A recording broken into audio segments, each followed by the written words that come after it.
So we're now journey quarter. There are words and they're just not coming out correctly. Okay, shall I start? Yeah. Welcome to the Project Salt One podcast. I'm Hannah Cox. And I'm Joel Choyer. And today we are diving straight into a monthly recap of what it's been like on the road. We are over, as of today, over now a third of the trip. Yes. How's that feel now that you've run 1/3 of India? Yeah, crazy. So for those brand new listeners to the podcast, this is probably not the best episode to start on. So just You can go back a few. go back a few. A couple explainers. But for all of you old listeners to the podcast, you know me. I'm Hannah Cox. And I'm Joel Choyer. And the Project Salt One podcast is all about my journey to do 100 marathons in 100 days across an old inland customs line in India. And we're actually on day 33 today. Mm-hmm. We're a third of the way through. I have very sore knees. And we thought now would be a good episode after last week's Runcast, which was a chaotic marathon with 5 strangers, that we would maybe give a bit of a monthly recap. More of a recap, A recap of how it's been on the road. Me, Joelle, Natalie and Alex, and our driver Asghar and helper Raja. And just give you a bit of a general update really of what's been going on. And it's been a chaotic month. We've definitely started strong, then got rocky, then got strong again, then got weird because we met a lot of cool, amazing, people, epic people. It's been going really well since then. I think. I think being in the moment for so long, it's been quite up and down. But now that we're past the 33-day point over into 100 days, how like the knees obviously aren't feeling so great, but like, how are you feeling? How are you feeling physically? I guess starting with that. So, if you've listened to any previous episodes, you'll know that we've interviewed a few ultra runners, haven't we? And they all said the first couple of weeks will be the first worst weeks. Everybody says the first 2 to 3 weeks, then you just get used to everything, right? Like, has that been your experience? I would agree with the first 2 to 3 weeks are awful, and then I wouldn't say it's like routine now, but I think I was talking about this with Alana on Instagram. She asked me how I was feeling. This is a friend of mine. And I said, you're resigned to the fact that this is your life now. Yeah. Like. So your body's just resigned to the fact that like this is, you're going to be breaking your knees every day. My knees are still saying, the only protester. But the rest of me is resigned to it, definitely. Yeah. It's been... Yeah, I mean, as someone that didn't run last year, there's so much to talk about in this podcast, but we had a call with Air Aware Labs who were using their air tracking device on my phone to see the air quality as I'm running. And they were asking me lots of questions about training and does it feel harder to run when the air quality's bad? And I'm just thinking, why are you asking me? Like, I don't have really any frame of reference.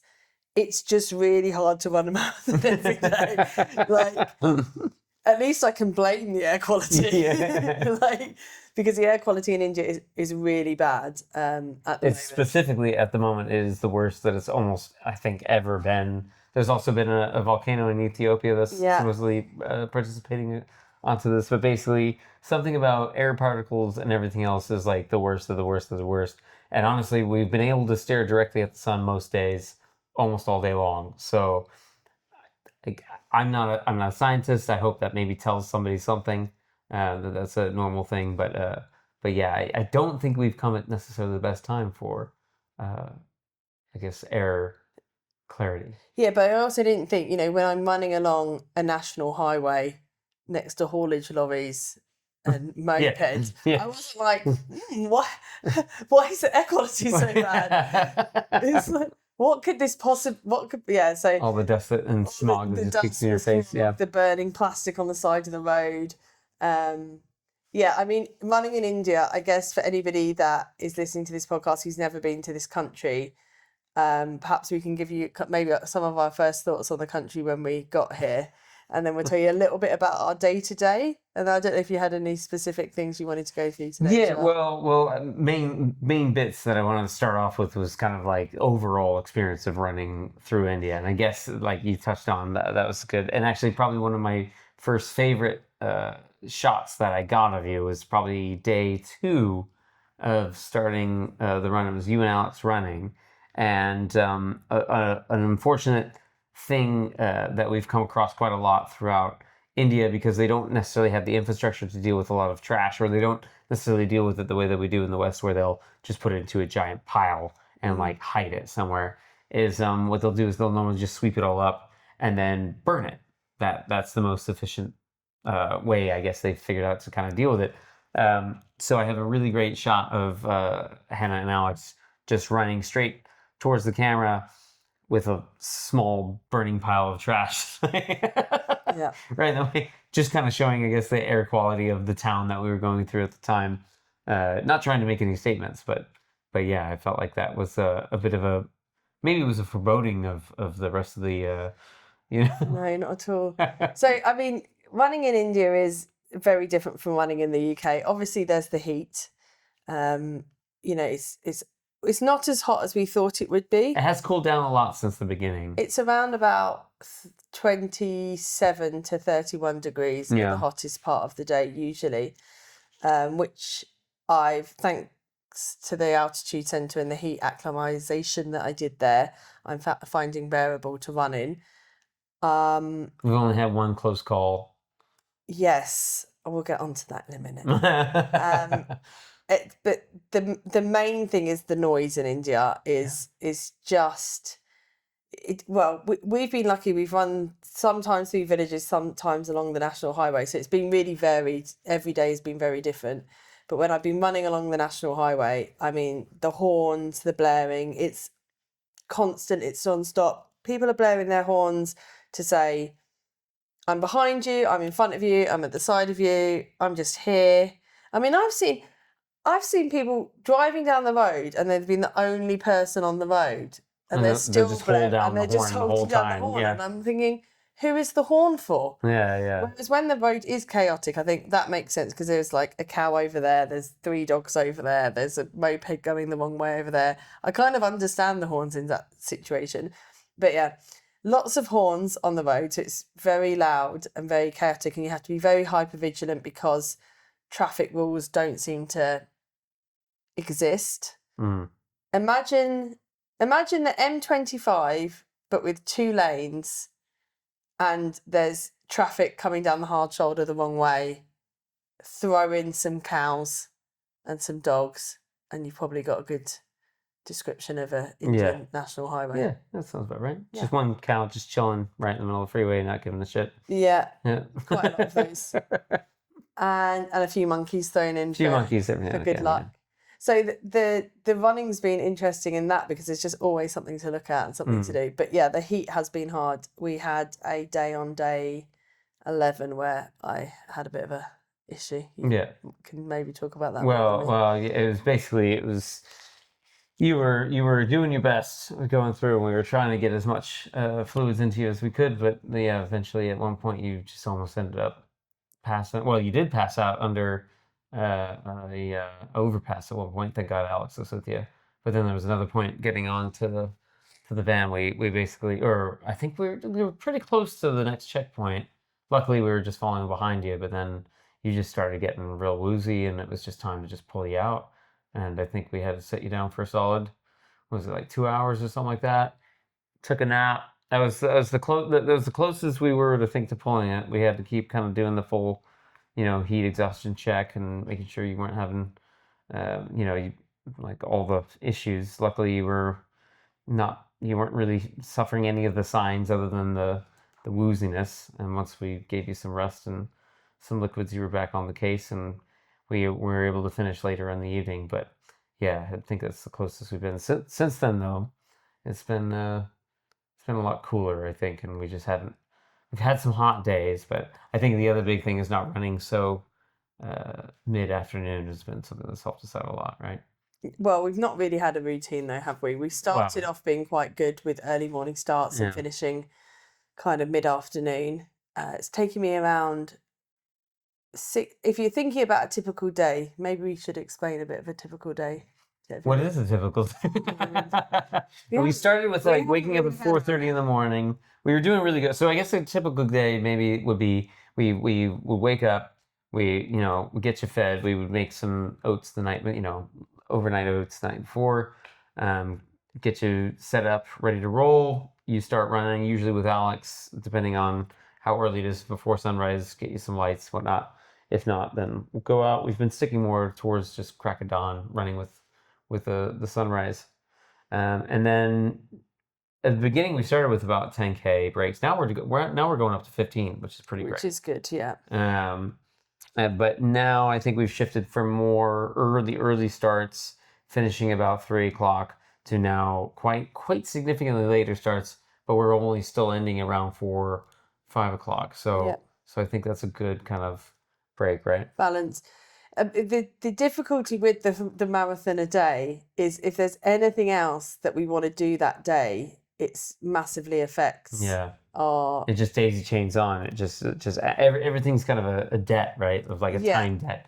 Like that's the thing that's hard to juggle. And we've had a few mornings where we've wanted to do filming where we've, for example, we visited one of the villages where the hedge is, and we got to see it, which was fantastic. But it was like 3 hours in the middle of the day, which then meant we were running it at night. Yeah. And then when we were able to go to the Taj Mahal, which was about 2-3 weeks into 3 weeks into Project Salt Run, and we had the opportunity to go with Big Change Charity, we were with them till about midday as well. So again, it was then an hour Didn't finish drive. until 8 o'clock at night, I think, something like that. Yeah.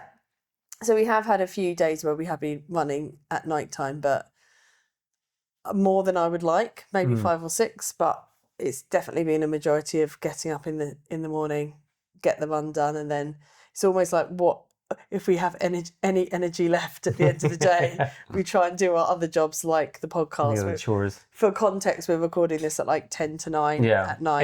In the hotel room, as I'm sure you can tell, one of the rarities that we get throughout these days. But although today, to be fair, tonight was a really nice. If you look at it in the smaller towns, you can get a nice cheap hotel room for about, I would say, $15 to $20 US. I would say 15 pounds, maybe something like that, UK wise. But anyway, I digress. More interesting part, touching back on what you were saying earlier, we found the hedge. Yes. Really skirted over that. We've been talking about it for like 40 weeks.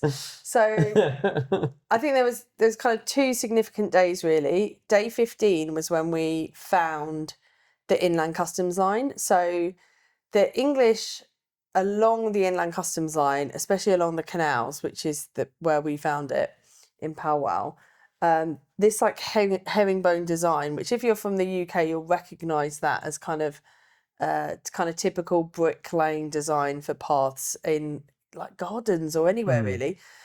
But it's not typical to India. So when we got to Powell and we knew that was where the line was, and we saw this path, I thought, surely that can't be the original path from 150 years ago. But we're pretty sure that it is, because it's English design, so it's English engineering, as it were. And these paths are going through along the canals, still being used by people to this day. Some of the areas were quite overgrown and we couldn't run them. Some of them were still being used, so we could. And that was just amazing. And we found a few old buildings along there. Some that we think might have been around as customs houses, a few a bit later on, 1911, 1920, so kind of post hedge housing. But yeah, it was just amazing to be along what we knew was definitely the customs line. And I've got a great shot for the documentary of a bit that almost looks like a movie set with all the monkeys, and it looks like the yellow brick road. So that was just a exciting time, 2 weeks into the project, to actually have my feet on the inland customs line. The other thing I thought was really cool about that as well was we started noticing, like, after bridge after bridge and building after building, that was the original ones, that they're all made from the same style of stone. Yeah. It's like this red kind of like No, how would you describe it? It's like a red, almost like Like a terracotta. sparkly, like a terracotta style, like a stone, like almost sandstone kind of thing. But obviously that's what they chose to use throughout, and we were able to recognize it. But then that led us all the way up to the town that I'm going to totally mispronounce its name. It's something. It's definitely not whatever coming out of It starts with P. It's all that matters. It starts with P. I mean, I can't. But it is the original town. One of the coolest parts. It is the town that Roy Moxham, the author of The Great Hedge of India, that where all this kind of started from, is the one location that he was able to really pinpoint in the book. And we were able to go back there. Because I don't want to mispronounce it.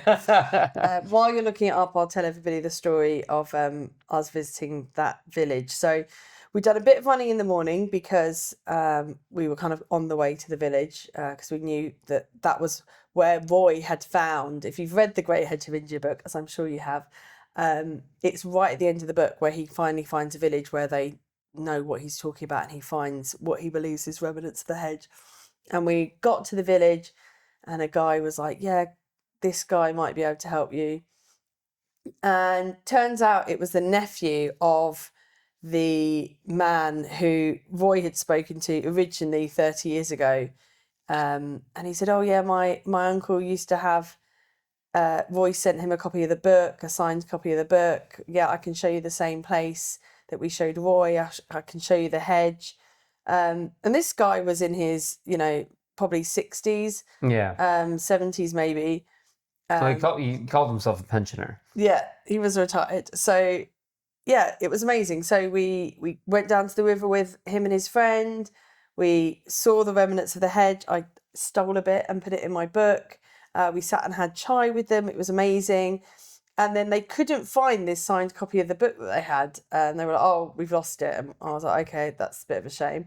And then Alex and I went back to the van, and this guy was just really young guy was talking to Alex at the van. And turns out he actually had the signed Roy Moxham copy of the book, and had found it in a pile of rubbish, he said. And when I was thinking, well, that's weird because these old guys said they still had it and then they didn't have it.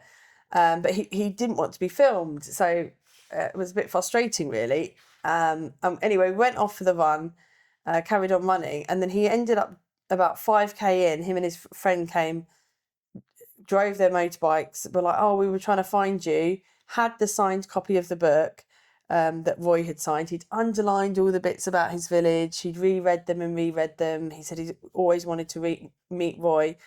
And we got to hold the signed copy of the book that this young guy had somehow got. So it was just this like weird coincidence of just meeting the right people at the right time. 25 years apart. Yeah. So I found it, and it's called Paligar. And that is the way they pronounced it. So if I'm mispronouncing it, which sure probably still am. To the Chambal River. Yeah. Which is a massive river in India. But super small village. About 300 people. And my favorite part was the guy, so it was the gentleman who was the nephew of the uncle it was the nephew of the guy who led Roy Moxham to the same hedge that we got to see, which is the coolest part. But then also it was his cousin, and they both described themselves as basically, they were like, well, we're just pensioners, so we're just here to kill time. Which I loved. Which was great. So that was a great experience meeting them. Yeah. Then the Chambal River was amazing. We got to see our first alligators and turtles and and the turtles are huge. Yeah. The wildlife that's in there, something I've never heard of, like Indian river wildlife kind of being so. I don't know. To me, it was almost like Amazon. What we read about the Amazon all the time. Maybe it's because I grew up in North America, but I don't know. It was so cool to see so much there. And you saw a dolphin. You saw more than I did, right? I saw a dolphin. Yeah. I thought I was going crazy. I thought I was having an absolute fever dream, but in fact, there are dolphins in that river. I did check. So 33 days in, we've seen the inland customs line, the remnants of it, which I don't think Roy found those pathways that we found. Yeah. So that was like a new discovery. So that was really exciting. And it was really the way I can describe it is if we were in the UK, it would be a heritage walk or something. It would be such a culture that, you know, the head, you know, it would have been cleared. There'd be signs up saying what this is about. But no, you know, me and Alex were asking people along that in the villages. And so few people know. No one knew anything about the hedge or the inland customs line. And then so we managed to see the path, and then we actually managed to see the actual hedge and speak to some people that had spoken to Roy. So that was really special. I mean, after a year and a half worth of work, essentially, like, you know. Well, yeah, decade for me of it.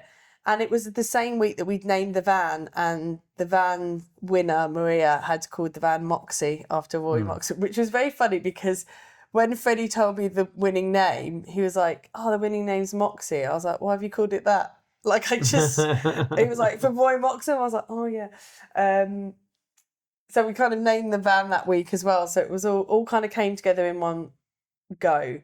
And I think to be a month in and to have discovered more than Roy had discovered, and also to rediscover the same things Roy had discovered, was really nice, wasn't it? It was really special. And you know, because it's more than a run, this journey. It's kind of a bit of it's a bit of a love letter to Roy Moxham, really, who we've never met, who we've been trying to, you know, connect with. You know, just his kind of book, and there's just something lovely if you read the book. Not that, I mean, obviously I'm biased about this, but there's just something lovely about the book because it's written with such passion about just wanting to tell a story and get justice for the people of India, about telling the truth about that I mean, time. when you read it, he has like obviously a really deep love for India and like traveling here, and obviously he spent a lot of time throughout the country, and you can really hear that in the way that he describes it and talks about the people.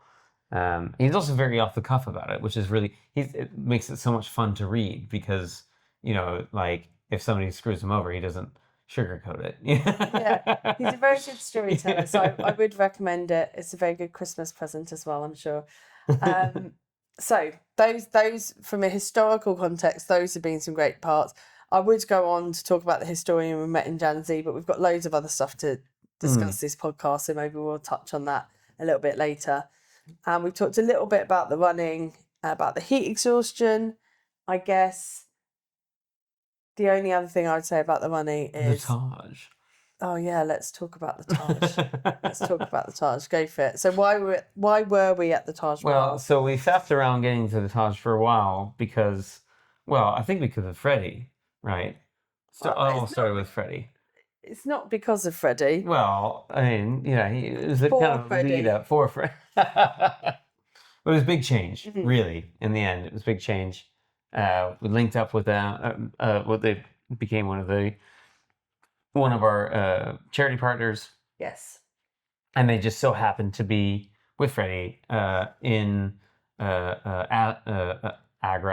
I love the way you're saying this. Like everyone's supposed to know who Freddie is and what Big Change is. Because Freddie's the man. That's the thing. Everybody's got to know who Freddie and Big Change is. But you can explain to it and feel like. So Freddie works at Big Change. Big Change is one of our charity partners. One of the reasons we're doing Project Salt One is to try and raise £1 million for people and planet. We're doing that through GiveStar. Links in our bio if you can donate. We've got 4 chosen charities: Big Change, 1% for the Planet, Frank Water, and ClientEarth.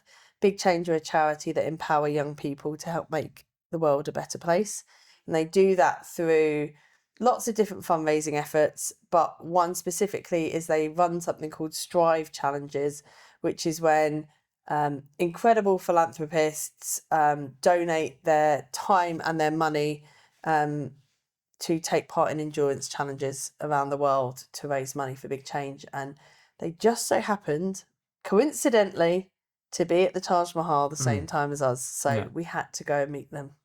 And in doing so, that's the other thing with Big Change. They really love to promote education, right? Like they want to change education for the youth of like the UK and the rest of the world. And I think that's one of the things that's so cool about the philanthropy. Honestly, to me, it felt kind of like being back around a lot of like remote workers and digital nomads, like traveling around. They were all just trying to to kind of feed off each other and do something really epic and like hang out. But luckily, around that same crew came another, I guess, pseudo famous philanthropist. His name's Richard. There was about 30, 40 people at the event. Yeah. It was at the Radisson in Agra, so it was very nice. There was a guy named Richard there. He was pretty cool, right? So Joelle's trying to be cool about it, but Richard Branson was there. You know, who needs really no introduction. Billionaire philanthropist Richard Branson was there as well, and he's a really nice guy. He's a really nice guy, really cool. Luckily for us, took interest in Project Salt Run and spent a fair amount of time chatting with us about it. You know, basically offered some of his time, which was really amazing. Yeah, Freddie had a welcome dinner for all the strivers on the first night and was kind enough to let me talk about Project Salt Run with them. We had dinner together. I sat with Al and Amy and James and Marina, and Al is the founder of Grenade and gave me a limited edition cream egg bar that wasn't even out in the shops yet. So, which is amazing, by the way. Like it genuinely does taste like a Cadbury's cream egg, and you know it's healthy because it's like a Grenade bar. So, we actually did a reel on Instagram if anyone wants to check it out, where me and Natalie have taste tested it. But yeah, so those, I mean, these are the kind of people that do the Strive challenges. It's an invite only endurance challenge fundraising effort. And yeah, Richard Branson was there, and it was really weird calling him Richard and not Sir Richard. And it was really weird because he kept giving me his chair to sit on, even though he's like in his 70s. He was so insistent the whole time. And then we got to go to the Taj Mahal with them the next day. Yeah, that's really cool. And Joelle got a video with him, which is, again, up on our socials. What isn't clear, though, there, which I'm happy to admit on the podcast, but it's not clear on the Instagram at all, is I was violently sick that whole time. Yeah. I mean, I was violently sick. Well, I have to share the thing that's like the saddest part about all of that was we've been, since like day one, because we've been pretty much vegetarian, pretty much alcohol free since we started this whole trip. Yeah. And, you know, we've gone on a couple of runs, and normally we will chat about food, things we miss from home, other little bits. And because we haven't been drinking in a while, we were like, yeah, you know, it's good, it's healthy, right? But we were like, man, you know, just like if we were to have one drink, what would it be? And we both decided it was going to be old fashioned, like a good proper old fashioned. And of course, hanging out at some of these nicer hotels in Agra, we were like, you know, for sure we're going to be able to get an old fashioned. And that was our promise to each other, wasn't it? Yeah, we were going to have an old fashioned the night we went out to the Radisson, and it was also the next day, because we were going to the Taj Mahal, was the first morning since I started running that I wasn't getting up to go for a run straight away. Yeah, so I was like, do you know what? I can have an old fashioned, maybe two, and then I can, although we are getting up early at 4:30, I don't have to start running for like 6 hours or something. Yeah. So I'll be totally fine. So it was justified. I was, even the thought of it now is making me sad. But we got to the Radisson, we all had the meal together, and I was feeling rough. And I thought it was just because I was on day 23 of running 100 marathons. But no, I was, and I'm sorry for anybody listening to this that is eating or, anyway, I apologise, skip this bit by a minute or something. But I was violently sick. I didn't even make the toilet in the hotel bathroom. I got to the sink, and I just was sick, and then got back to my room, was sick everywhere again, and it was from pure exhaustion. It wasn't food poisoning, wasn't Delhi belly. Yeah, it wasn't Delhi belly, nothing like that. I've had it once before, in I think 2012, 2013. So, you know, it's actually been like 12 years since it's happened, but I was like, this is exactly the same thing. And it's just, and I get it if I just no sleep, you know. And we'd had a few days. My friend Alice had come. We'd had a lovely meal out with him the night before, but it meant we'd gone to bed probably 4 hours later than I would have usually gone to bed. And it was this culmination of no sleep. And yeah, I was violently ill. The fact that I got round the Taj Mahal without puking to this day, I'm like, there must be a God. Not just the Taj Mahal, because then you went and you ran after that as well. Yeah, and then I had a marathon. You did the marathon after Well, that. I did puke. I did puke then. I puked again. And then we had the 5 strivers decided to join us on the marathon because they won a travel day the next day. Yeah. So rather than travel with the rest of the strivers, they got a couple of cars, came with us, did a marathon, and then did their travel day afterwards, like absolute animals. Which I don't know if you got to hear about this, by the way, because I chatted with Ed afterwards, and basically we were talking about it, and it was they didn't get back, I think, until like almost 4 a.m. or something. Like, it was ridiculous the amount of time that it took for them to actually get back. So they didn't get any sleep. Like, crazy. But they joined us after the Taj Mahal, and I was thinking, you can't join me because I'd been sick all night, I'd been sick all morning, and I knew I was going to be sick afterwards. And I thought, these guys can't come out with me, these like 5 fit endurance guys. So I ended up puking. Gonna murder me. Yeah, well, anyway, I ended up puking up in front of them. I'm sorry, Ned, Felix, everybody. Like, it is what it is. So yeah, very eventful it's been a very eventful few weeks, I would say. But good, you're still going strong. We've got, what is it? Well, tomorrow we have a bit of a fun cultural one day around some of the oldest Hindu temples / one of the oldest Buddha caves. Like, it's like a cave with Buddha things in tomorrow. I'm looking forward to tomorrow. We're doing more cultural stuff. Bit of cultural stuff. So we're kind of coming off the hedge line and doing what we're calling cultural marathons when we get to explore a little bit more. Just to make it 100 marathons in 100 days. Now we've had to miss out the Pakistani part of the trip. Probably a good time right now to shout out some of the people that have made it possible for us to do this. I mean, certainly we've had some amazing sponsors the last couple of weeks come in, but we had the Kindness Project, which is a kind of movement started by John Berry from Tyler Grange, Tyler Grange is another one of our sponsors. We've had A Greener Future support us. They're having a sponsor day later in the year. Surface Matter have Foil Co, Sports Shoes. Loads of people have donated on the crowdfunder, over 200, which has been insane. And then on the actual van, we gave some, like, if you on our Instagram or our LinkedIn, you'll have seen our vans covered in logos of businesses that basically have made an absolute effort to give us a little bit of extra cash to help us down the road. So I just wanted to take a minute to thank Ticket Taylor, Tyler Grange, Kindness Forecast, Janine Barron, Philosophy Consulting, Mammoth Agency, Leap Academy, Bimble and Bolt, which are the leggings that I wear. That if you are a woman runner, you need to have these running leggings because they are the best running leggings in the world. And Lodestar Accounting, and also Hilo Athletics, who have they are my shoes, and I have not had one blister, and my toes look perfect, and you wouldn't even... All the nails are there. All my nails are there. It looks gorgeous. And then also the guys at Tony's Chocolonely that sort of does out loads of chocolate bars that we bribed people with throughout the year. But yeah, over... I may have also eaten a few.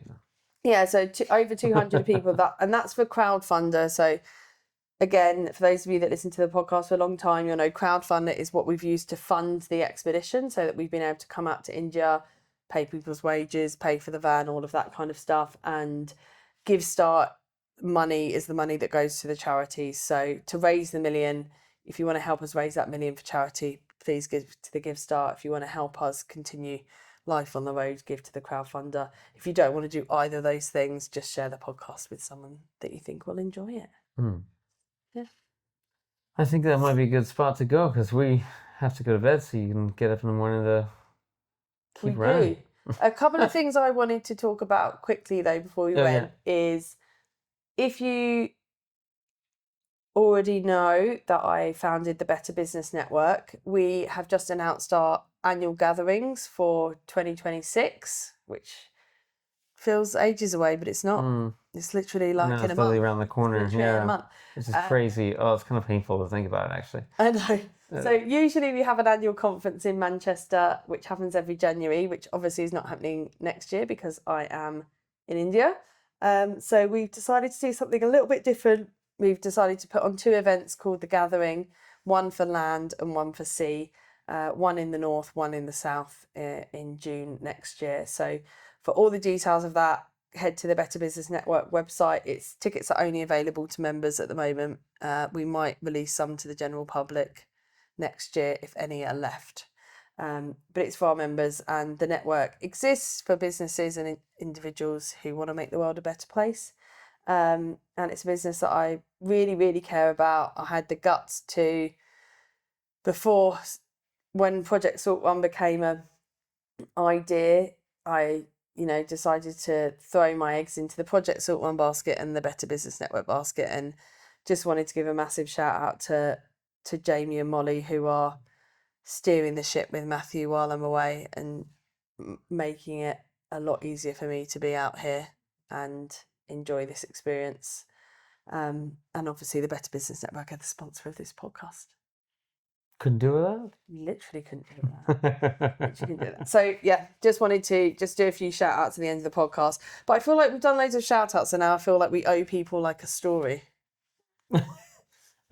Story of like what they've helped us to make, like, well, go on so far. I think now would be maybe a nice time to maybe let people know a little bit about your experience, Joelle.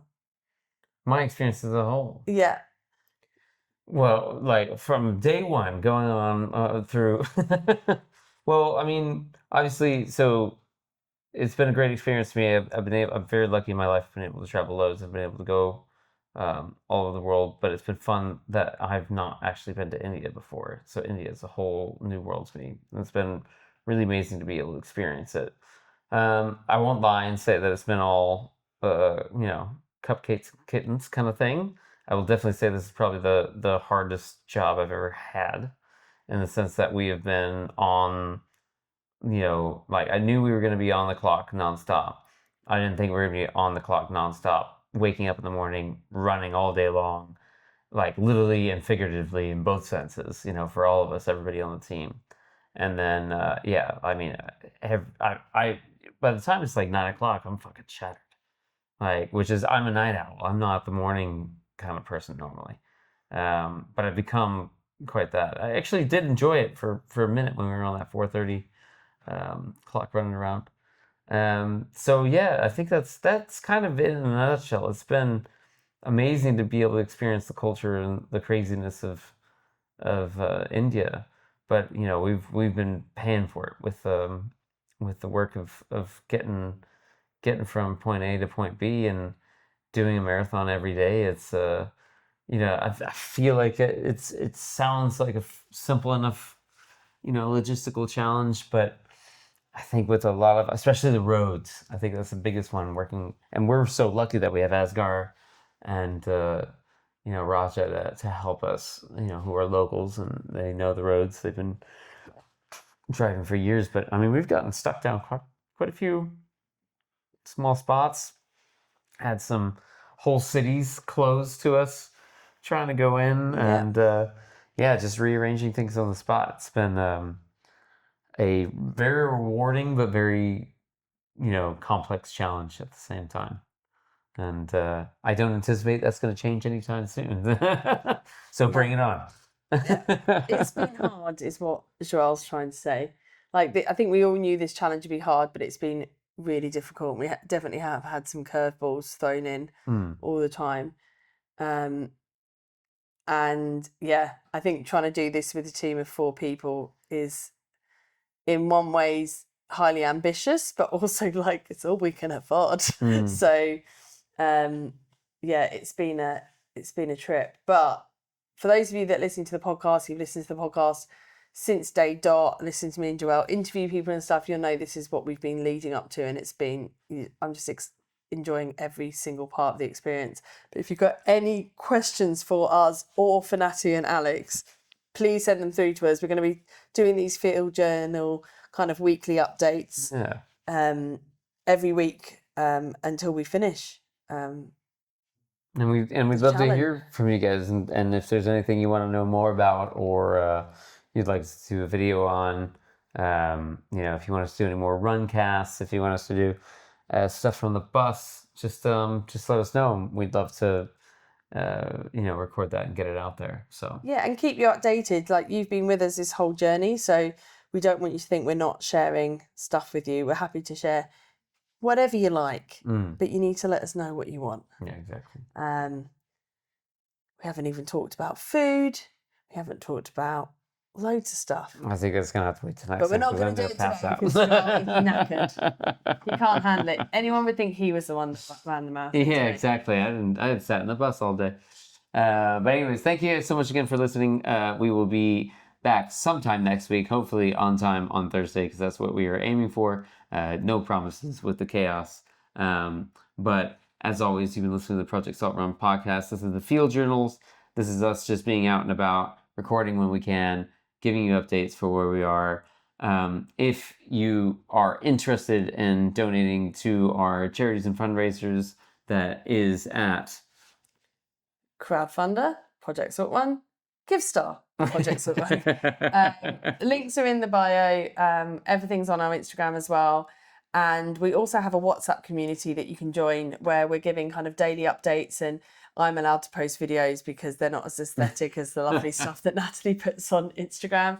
And the links for all of that are on our Instagram and on our website. And any questions you may have for us, it's just contact@projectsaltrun.com. Thank you so much. All right, guys. Catch you next time. Bye. Bye.